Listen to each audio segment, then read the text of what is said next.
तो डीसी पांडे का जो न्यू पैटर्न का वर्जन है, मैं अभी वो पूरा सोल्व करने वाला हूँ। और अच्छा, मेरे पास न्यू पैटर्न वर्जन है, इसका आपके पास कोई दूसरा वर्जन अगर हो, डीसी पांडे का नीट वाली हो, डीसी पांडे जेईई मेंस वाली हो, वैसे ये न्यू पैटर्न जो डीसी पांडे की है वो एडवांस के लिए बुक होती है, एडवांस लेवल के लिए बुक होती है।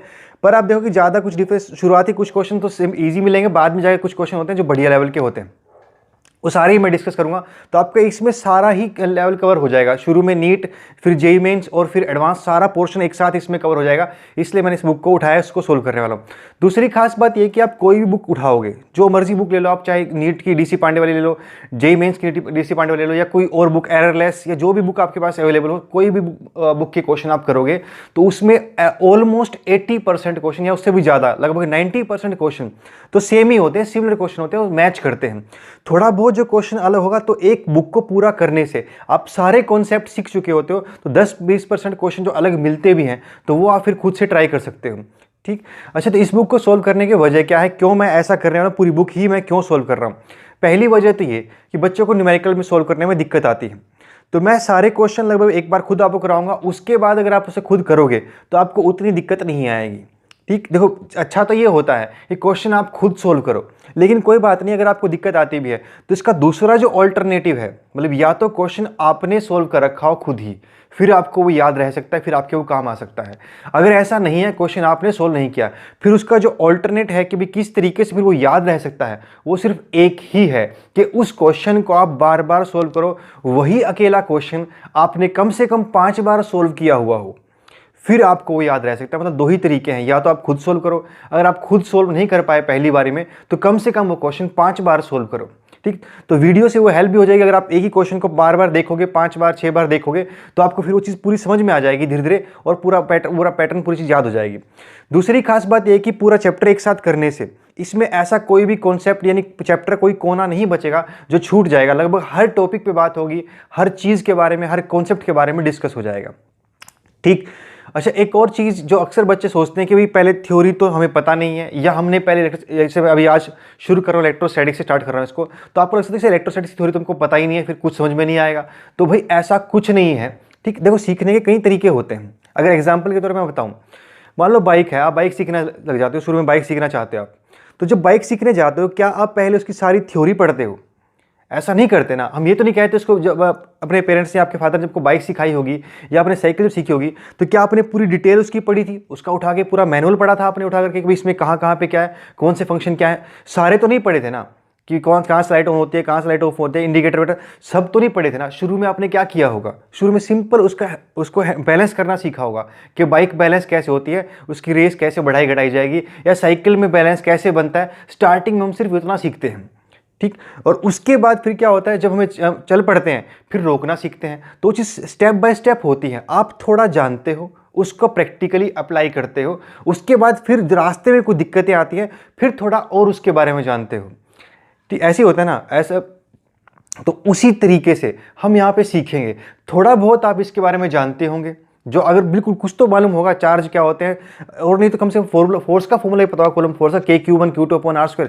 बस उससे अलावा बाकी चीज़ों को मैं आपको यहाँ बताऊंगा, कुछ भी मान के नहीं चलूंगा। मतलब क्वेश्चन उठाऊंगा मैं, उस क्वेश्चन को पूरा एक्सप्लेन कर दूंगा, उसके आगे पीछे जो कुछ भी है। तो आपको उस चीज़ से घबराना नहीं है कि आपको पहले थ्योरी नहीं आती है। कोई बात नहीं, ना आने दो, थ्योरी नहीं आती है तो आप डायरेक्ट बस मुझे सुनते रहो, आपका पूरा चैप्टर की थ्योरी, न्यूमेरिकल सब कवर हो जाएगा, अगर आप जैसा मैं बोलता हूँ वैसे करते रहते हो तो। ठीक। तो ये करके मैं क्वेश्चन उठाता हूँ जो बिल्कुल वेरी इजी कैटेगरी तो मैंने नहीं लिए हैं, तो कुछ मैंने बढ़िया क्वेश्चन जिसमें जो ठीक ठाक थे, सिंपल थे, वो मैंने सारे लिए हैं, बस जो बिल्कुल वेरी इजी के थे वो हटा दिए हैं। तो ये क्वेश्चन है, देखो, ये एक डायपोल है हमारे पास।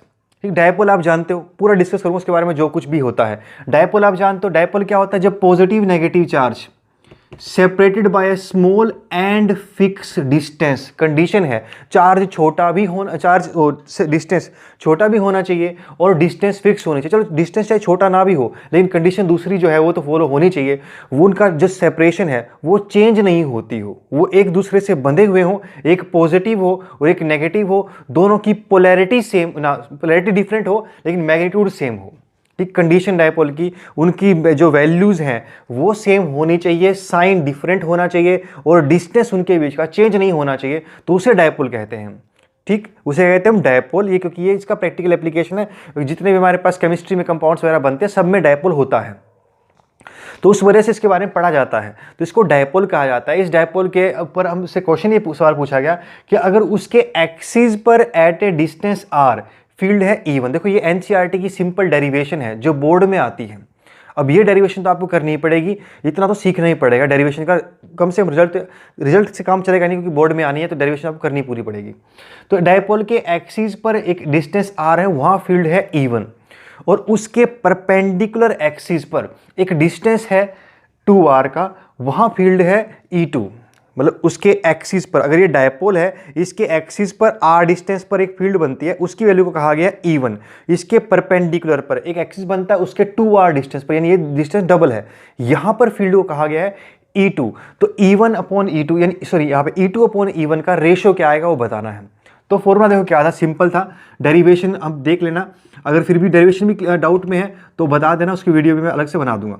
तो इसका जो फॉर्मूला था Kp upon 2Kp upon r cube था, 2Kp upon r cube. P क्या होता है, डायपोल मोमेंट होता है। डायपोल मोमेंट का मतलब क्या होता है, कोई एक charge multiply by distance between two charges. Two way से डिनोट कर रहे हैं तो टू वे, अगर आप L से डिनोट करोगे तो Q इंटू L बन जाएगा। बस बात सिर्फ इतनी सी है, कोई एक चार्ज मल्टीप्लाई बाय उसके बीच का सारा डिस्टेंस जो भी है वो, ठीक। अच्छा, इसमें कोई साथ में आपको डाउट आए तो छोटी वीडियो होगी, 30 मिनट की वीडियो होगी, तो बता देना कि हमको यहाँ पे ये चीज़ रह गई, तो वो मैं दोबारा आपको करवा दूंगा, ठीक। अलग से पर्सनली कमेंट करके मुझसे पूछ सकते हो, या व्हाट्सएप ऐसे करके पूछ सकते हो कि क्या चीज़ आपको रह गई, वो चीज़ समझ में नहीं आई तो बता देना।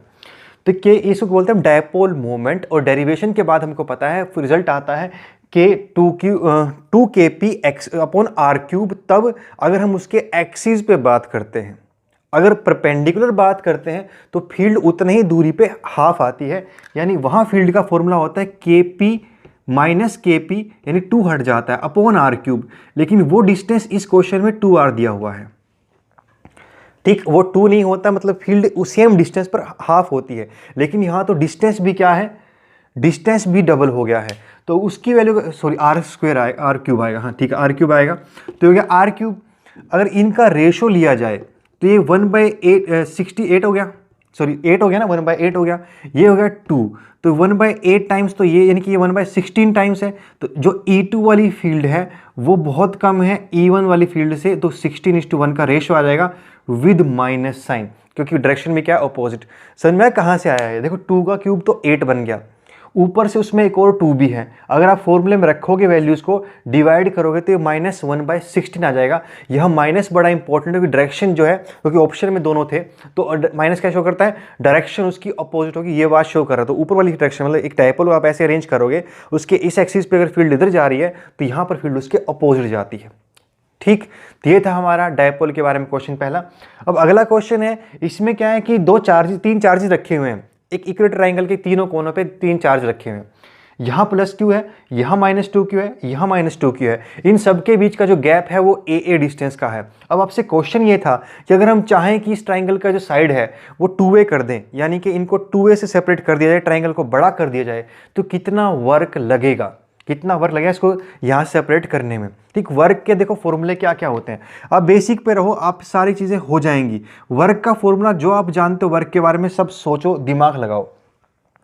तो अगर आप भिड़ते ही क्वेश्चन पे टूट पड़ोगे, भाई सीधा फॉर्मूले में कुछ भरने लग जाओगे, फिर कभी कुछ थोड़ा सोचना पड़ता है। अगर आप वर्क के बारे में जो जानते हो सोचो, तो सबसे पहले जो वर्क आपने सुना होगा तो वो फोर्स मल्टीप्लाई बाय डिस्प्लेसमेंट सुना होगा, उसका integration, force multiply by displacement, उसका इंटीग्रेशन। यहाँ पर अगर आप डिस्प्लेसमेंट देखोगे तो फोर्स पहले तो कॉम्प्लिकेटेड बनेगी। अगर आप कोई एक चार्ज भी उठाओगे तो फोर्स 2 बंदे लगाएंगे उसके ऊपर, 2 चार्ज लगाएंगे उसके ऊपर, थोड़ी सी कॉम्प्लिकेटेड बनेगी। सोल्व हो सकता है उससे, ऐसी बात नहीं सोल्व नहीं हो सकता है, सोल्व हो सकता है, लेकिन थोड़ी कॉम्प्लिकेटेड बनेगी। फिर थोड़ा और सोचते हैं, क्या कोई और चीज़ जानते हो आप उसके बारे में। यहाँ पे हम एक और बात जानते हैं कि वो चेंज इन पोटेंशियल एनर्जी भी होता है, अगर माइनस होता है वैसे इसमें, अगर वो फोर्स कंजर्वेटिव हो। दूसरी बार वर्क के बारे में ये हमने पढ़ा था 11th क्लास में, अगर आपको थोड़ा सा भी याद हो, नहीं तो 9th क्लास में पढ़ा था कि फोर्स का वर्क का basic formula force multiply by displacement, अगर वो है तो ठीक है, नहीं है तो force change in potential energy भी होता है वर्क डन का फॉर्मूला। तो हम यहाँ पे पोटेंशियल एनर्जी का चेंज निकाल सकते हैं, वो आसान है क्योंकि स्केलर चीज़ बन जाएगी, इंटीग्रेशन से बच जाएंगे, आसान है। तो अगर मैं पोटेंशियल एनर्जी निकालूँ तो पोटेंशियल एनर्जी के बारे में एक फॉर्मूला था।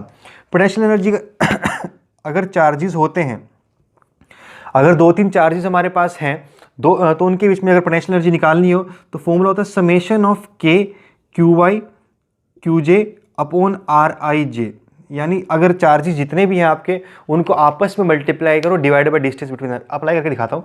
तो मैं जितने पेयर बन सकते हैं सारे पेयर उठाऊंगा। एक इसका पेयर बन सकता है तो फॉर्मूला बनेगा के इसका चार्ज तो q इंटू -2 क्यू -2 स्क्वायर बन गया upon distance between them a plus के इसका अगला पेयर ये बनाया मैंने, एक इसका चार्ज अपॉन डिस्टेंस में ये बन गया।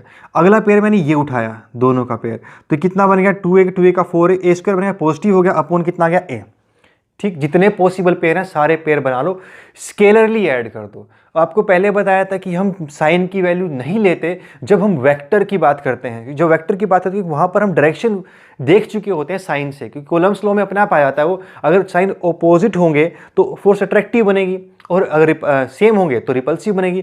तो इस बात को, इस इंफॉर्मेशन को हम उसके वेक्टर डायग्राम को बनाने में, वेक्टर फ्री एफबीडी बनाने में यूज़ कर चुके होते हैं, इसलिए वहाँ हमको माइनस की ज़रूरत नहीं पड़ती, माइनस नहीं लेते। लेकिन इसके यहाँ पे जिसकी बात कर रहे हैं वो एनर्जी है और एनर्जी स्केलर है, और यहाँ पर माइनस का मतलब कहीं यूज़ ही नहीं हुआ क्योंकि डायरेक्शन उसकी होती नहीं, तो माइनस का मतलब यूज़ ही नहीं हुआ। तो कहाँ बचेगा यूज़ उसका, सिर्फ मैग्नीट्यूड में यूज़ करना पड़ेगा ना, इसीलिए यहाँ पर हम उसकी माइनस की वैल्यू लेते हैं। वहाँ लेते नहीं, डायरेक्शन में यूज़ हो चुकी होती है, यहाँ डायरेक्शन में यूज़ नहीं हुई इसलिए लेनी पड़ी। तो पोटेंशियल में या पोटेंशियल एनर्जी में माइनस लेते हैं, फील्ड में या फोर्स में माइनस नहीं लेते अगर डायरेक्शन आप देख चुके हो कि वो पॉजिटिव है किधर जाएगा या नेगेटिव किधर जाएगा। तो देखो अब इसको जोड़ा तो एनर्जी बनी 0, यानी इस वक्त इसके पास कोई पोटेंशियल एनर्जी नहीं है। और थोड़ा ध्यान से देखो तो ये ए पे डिपेंड भी नहीं करती। अगर इसके सेपरेशन को बढ़ा भी दिया गया तो नीचे 2a आ जाएगा। ये 0 तो ऊपर वाले फैक्टर की वजह से हो रही है क्योंकि ये -4q बन गया, ये +4q स्क्वायर बन गया। तो वो 0 तो ये ऊपर वाले की वजह से हो रही है, नीचे वाले में चेंजेस करोगे भी तो भी कुछ फर्क पड़ने वाला नहीं है। तो अगर आप इसको डबल करके भी निकालते फिर भी एनर्जी कितनी आती, 0 ही आती। तो इनिशियल एनर्जी भी 0, फाइनल एनर्जी भी 0, तो ये चेंज ही नहीं हो रही, इसलिए पोटेंशियल एनर्जी कितना चेंज होगी 0। तो वर्क कितना पड़ेगा, 0 करना पड़ेगा। आपको कोई वर्क करने की जरूरत नहीं है इसमें। आप उसे अगर चलाओगे ऐसे सेम डिस्टेंस पे चला के रखोगे तब तक सबको अगर सेम डिस्टेंस, थोड़ा इंटरप्रेट भी इसको किया जाए तो इस तरीके से बने, अगर आप सबको सेम डिस्टेंस पे इक्वली चलाते रहोगे तो आपको कोई वर्क नहीं करना पड़ेगा जब तक साइड का उसका ट्रायंगल, जब तो ट्रायंगल हमारा इक्विलेटरल रहेगा तब तक कोई वर्क उस पर नहीं करना पड़ेगा। ठीक, ये था हमारा क्वेश्चन पोटेंशियल एनर्जी का से मिलता हुआ। अब अगला क्वेश्चन एक और है, देखो इसमें क्या है कि एक शेल है, क्वेश्चन में बोला गया उसका इनर रेडियस 2r है, आउटर रेडियस 3r है। देखो शेल को अक्सर मानते हैं खाली होता है अंदर से, लेकिन शेल दो तरह के होते हैं, एक बिल्कुल थिन शेल, एक थोड़ा थिक शेल। खाली है लेकिन फिर भी उसकी जो दीवारों की मोटाई है कुछ है, जो बॉल उसका साइज है वो उसकी कुछ मोटाई है। जैसे आपने अगर कभी देखा हो जो एक प्लास्टिक की बॉल आती है हल्के वाली, तो उसकी मोटाई बहुत कम होती है, लेकिन वही टेनिस की बॉल अगर आप देखो तो मोटाई ठीक ठाक होती है उसकी। तो ये वही फर्क है दोनों शेल में, एक तो बिल्कुल अंदर से खाली दोनों होते हैं अंदर से, लेकिन मोटाई कम होती है एक की ज़्यादा होती है। इसकी कम होती है उसको बोलते हैं थिन शेल, इसकी ज़्यादा होती है उसको बोलते हैं थिक शेल। तो ये थिक शेल हुआ, कहा नहीं उन्होंने, हमने खुद देखा कि इनर रेडियस 2r बोली, आउटर रेडियस 3r बोली, तो अच्छा खासा गैप हो गया ना, यानी कि डिस्टेंस कितना है, r का है, उसकी विड्थ r की है, फिर तो थिन शेल नहीं मान सकते। इसके सेंटर से r डिस्टेंस की दूरी पर, यानी 2r inner radius, 3r outer radius, centre से r डिस्टेंस पे एक चार्ज रखा गया स्मॉल q। और सवाल आपसे ये है कि इसके सेंटर पे पोटेंशियल कितना आएगा। ठीक, तो चार्ज सेंटर पे नहीं है उसके, शेल के सेंटर से r डिस्टेंस पे एक चार्ज, और शेल का अंदर वाला रेडियस 2r, बाहर रेडियस 3r, तो सेंटर पोटेंशियल कितना आएगा वो बताना है। तो पोटेंशियल निकालने का सेम तरीका होता है जैसे अब यहाँ पे बताया था हमने कि k/r का समेशन कर दो, जितने वहाँ चार्जेस हैं सबका k/q अपॉन डिस्टेंस, ये कर दो, सबका पोटेंशियल वही आएगा। ठीक, अगर हम शेल में अगर बात करते हैं, स्फेरिकल शेल की बात करते हैं, तो आपको मैंने पहले बताया था, पहली वीडियो में बताया था, तो जो पोटेंशियल डिवीजन वाली में भी है वो, अगर जो सरफेस का पोटेंशियल होता है वही अंदर का पोटेंशियल होता है अगर बात उस चार्ज के अंदर की जाती है। तो अगर बात उस चार्ज के बाहर की जाती है फिर नीचे डिस्टेंस बाहर वाला पुट होता है। अगर अंदर की बात करेंगे तो नीचे डिस्टेंस सरफेस वाला पुट होता है, बाहर की बात करेंगे तो नीचे डिस्टेंस वो डिस्टेंस पुट होता है जहाँ की बात हो रही है। ठीक, तो अभी देखो इसमें क्या है, थिन में और थिक की जो बात मैं कर रहा था उसका फ़र्क क्या था। थिन शेल आप ट्राई कर लेना, करते रहना, ट्राई क्वेश्चन सुन के ट्राई करते रहो अगर आपको पहले से पता है तो। अगर नहीं पता है तो कोई बात नहीं, फिर देखो सुनते भी रहो, क्योंकि करने के बाद भी सुनना है, क्योंकि मैं इसमें बहुत सी बातें आपको बताऊंगा, शायद आपको कुछ नई बात सीखने को मिल जाए जो बहुत काम आएगी आपके। मतलब इन चीज़ों को जो मैं पढ़ा रहा हूँ पूरी चैप्टर को न्यूमेरिकल की तरह यूज़ नहीं करना, न्यूमेरिकल की तरह नहीं देखना, इस चीज़ को आपको थ्योरी की तरह देखना है। मतलब ये चीज़ एक बार आपको सुननी ही सुननी है, इसमें क्या पता कौन सी बात, कौन सा कॉन्सेप्ट आपको नया मिल जाए, तो एक बार तो सुनना ही है सब कुछ, चाहे आपको आता हो। ठीक, तो अभी इसमें क्या था, थिन में और थिक में डिफरेंस क्या होता है।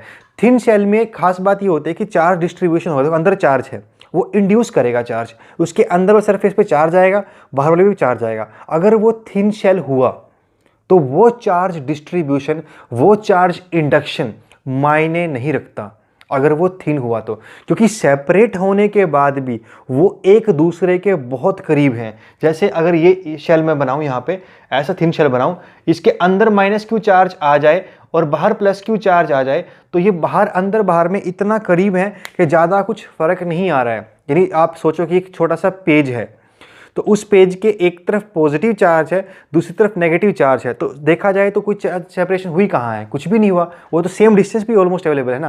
जैसे थिन शेल में इंडक्शन होती है, थिन शेल में इंडक्शन होती है, थिन में थिक में दोनों में होती है। थिन शेल की इंडक्शन मायने नहीं रखती, लेकिन थिक शेल की इंडक्शन मायने रखती है, क्योंकि थिक शेल की इंडक्शन से रिजल्ट पे फर्क पड़ता है, थिन शेल की इंडक्शन से रिजल्ट पे फर्क नहीं पड़ता। यानी कि वहाँ इंडक्शन लेकर के आप रिजल्ट निकालोगे तो रिजल्ट सेम आएगा, चाहे आप उसको उसके बगैर भी करते तो। लेकिन इंडक्शन के बगैर आप थिक शेल को सोल्व करोगे फिर आंसर गलत आएगा, तो यहाँ पे लेनी ही पड़ेगी, होती वहाँ भी है, वहाँ इग्नोर कर देते हैं, फर्क नहीं पड़ता।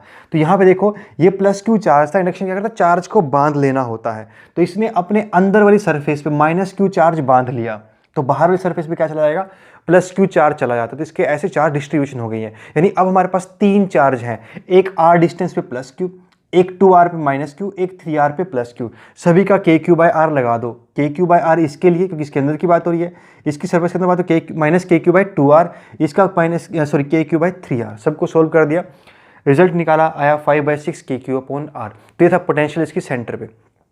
क्लियर। अब एक और क्वेश्चन है, ये बढ़िया क्वेश्चन है, कैलकुलस का क्वेश्चन है। इसमें इलेक्ट्रिक फील्ड दी हुई है वाई आई कैप प्लस एक्स जे कैप, यानी फंक्शन दिया हुआ है इलेक्ट्रिक फील्ड का वाई आई कैप प्लस एक्स जे कैप, और आपसे पूछा गया कि पोटेंशियल का फंक्शन किस तरह का नजर आएगा, पोटेंशियल का फंक्शन किस तरह का दिखाई देगा, उसका आपको फंक्शन लिखना है।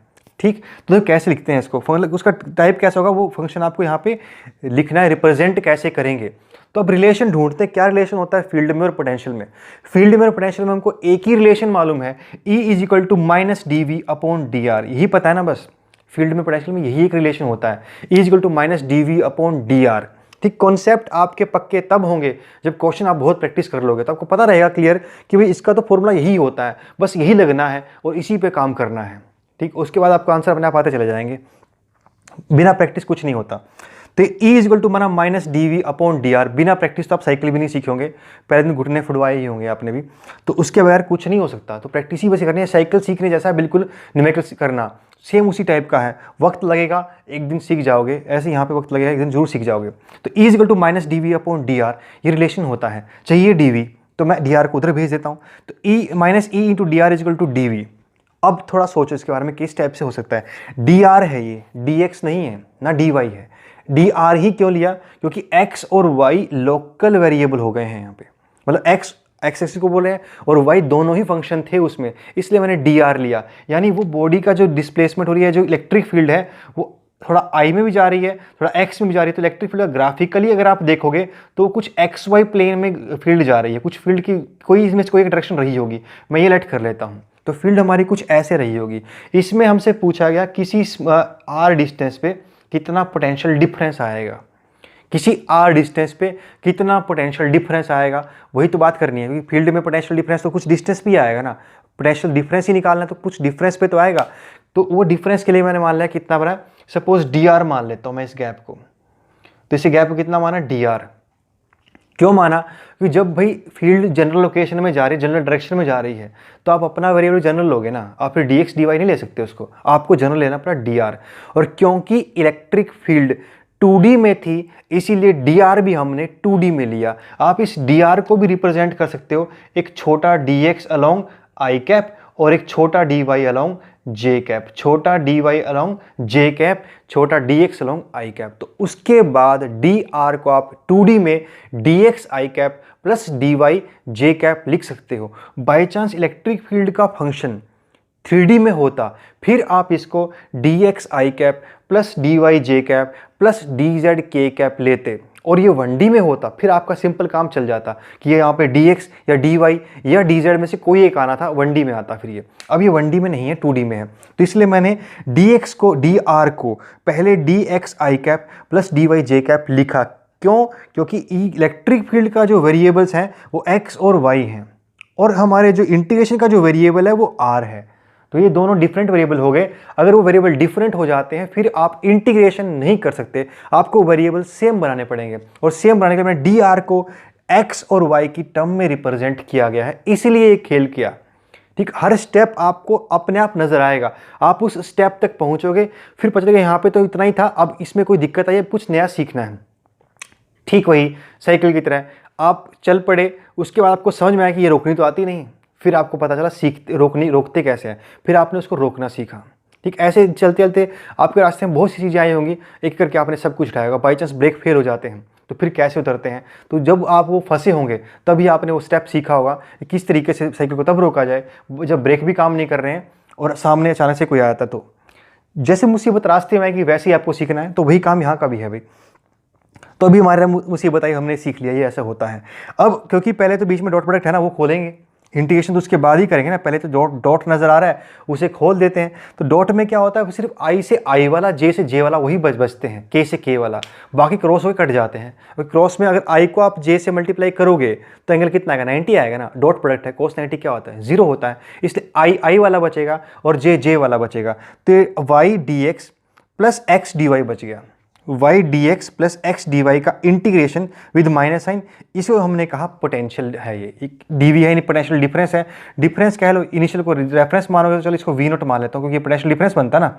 तो ये v माइनस वी नोट लिखा है मैंने, देखो क्यों लिखा है, क्योंकि ये डेल्टा v है। डेल्टा v का मतलब क्या होता है, पोटेंशियल डिफरेंस। क्योंकि इस साइड पर अगर आप dv का इंटीग्रेशन करोगे तो वो v नहीं आता, वो इनडेफिनिट होती है इंटीग्रेशन, वो असल में डेल्टा v आता है। dv बड़ा होकर के डेल्टा v बनता है, जब आप लिमिट लगाओ तब आपको मालूम पड़ेगा ये। तो डेल्टा v आता है, v माइनस वी नोट बनता।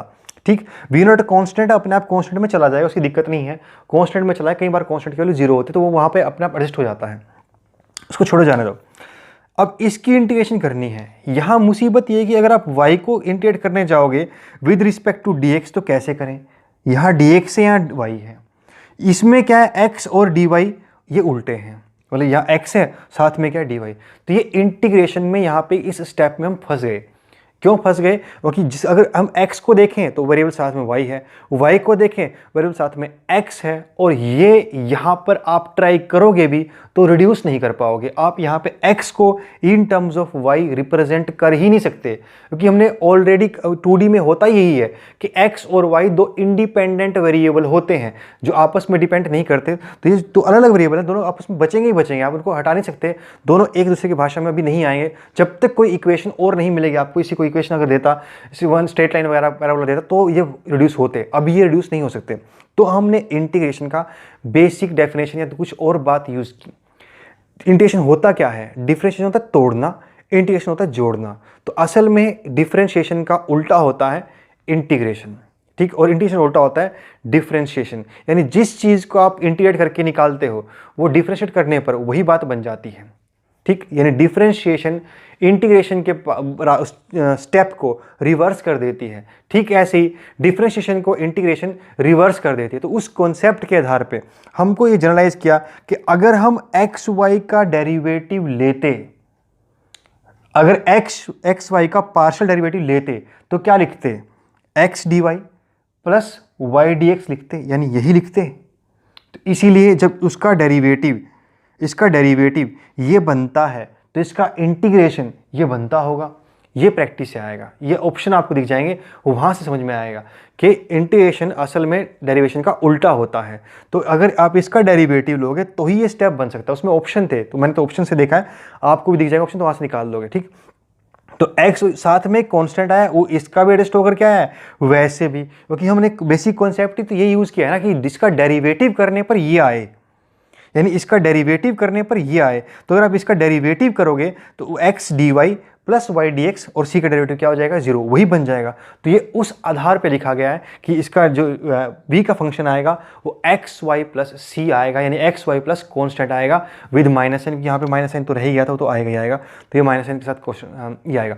ठीक समझ में, एक कैलकुलस मैथड था, ये बढ़िया लेवल क्वेश्चन है जो मेनली मतलब एडवांस लेवल पे जाकर के पूछा है कि यहाँ पार्शियल डेरिवेटिव वगैरह यूज़ होता है। फिर भी छोटे कॉन्सेप्ट तो क्लियर हो ही जाएंगे। अब अच्छा एक और क्वेश्चन पे चलते हैं। इसमें क्या कि एक चार्ज रखा हुआ है, सेंटर पे एक चार्ज रखा हुआ है, उसके आसपास 3 इक्वी पोटेंशियल सरफेसेस बनाई गई हैं। ये शेल नहीं है, ये सरफेसेस हैं जो हाइपोथेटिकल होती हैं। तो ये इक्वी पोटेंशियल हाइपोथेटिकल सरफेसेस हैं, एक यहाँ पे, एक यहाँ पे, एक यहाँ पे, यानी कि इनका सबका अपना पोटेंशियल है लेकिन कांस्टेंट है। इस पूरी का पोटेंशियल एक है वो कांस्टेंट है, इस पूरी का एक है वो कांस्टेंट है, तीसरी वाली का अपना एक कांस्टेंट है, और इन तीनों का आपस में वो मिलता नहीं, आपस में तीनों का अलग है। तो अब क्वेश्चन ये कहा कि जो पहली सरफेस है और जो दूसरी सरफेस है उनके बीच का गैप T1 है, थिकनेस को T1 कहा गया है, और जो दूसरी और तीसरी है उसके बीच के गैप को, स्पेस को T2 कहा गया है। और क्वेश्चन आपसे ये था कि T2 बड़ा है कि T1, समझे? क्वेश्चन ये था कि T2 बड़ा है कि T1, यानी अगर ये सरफेसेस, और कंडीशन दी हुई थी कि अगर V2 माइनस V1 और V3 माइनस V2 सेम बने तो, सॉरी ये V3 माइनस V2 आएगा इधर से, चलो ठीक है, ये V2 बड़े में छोटा पोटेंशियल माइनस करते हैं, तो ये V1 यहाँ पे गलत हुआ है, यहाँ पे V2 माइनस V1 आएगा, उल्टा हो गया। ठीक है चलो, ठीक है समझ में आया, V2 माइनस V1 आएगा यहाँ पे, क्योंकि उल्टा बड़े में छोटा पोटेंशियल माइनस करते हैं, या फिर दोनों ही मैंने उल्टे कर दिए हैं वो। तो ये क्या बनेगा, इसकी कंडीशन सेम दी है कि जो पोटेंशियल है वो सेम आएंगे, बड़ा वैसे V1 ही बनता, नहीं पहले से ही था, बेकार में चेंज किया, V1 बनता, V1 में से V2 को माइनस किया, उसका पोटेंशियल डिफरेंस, यहाँ V2 बड़ा है V3 से, तो V2 का माइनस V3 दोनों सेम आए हैं। तो V1 माइनस V2 और अगर V2 माइनस V3 दोनों सेम अगर आएंगे तो कौन सी गैप ज़्यादा होगा, क्योंकि मतलब एक तरीके से ये हमको इस कॉन्सेप्ट के बारे में बताना चाहते हैं कि जो इक्विपोटेंशियल सरफेसेस होती हैं उन पे क्या फ़र्क पड़ता है सेम पोटेंशियल जंप होने में। यानी 5 वोल्ट के बाद 10 वोल्ट, उसके बाद 15 वोल्ट अगर आप ऐसे ड्रॉ करोगे तो वो सरफेसेस कैसी छपेंगी, वो बनेगी कैसी, मतलब उनके बीच में स्पेस घटता चला जाएगा या स्पेस बढ़ता चला जाएगा अगर सरफेस बनाएंगे। तो ये उस कॉन्सेप्ट के ऊपर बेस्ड है। अब देखो इस पर वो क्वेश्चन अगर आ जाए तो फिर आपको लग सकता है कि शायद हम ऐसा कोई डिस्कस हुआ नहीं।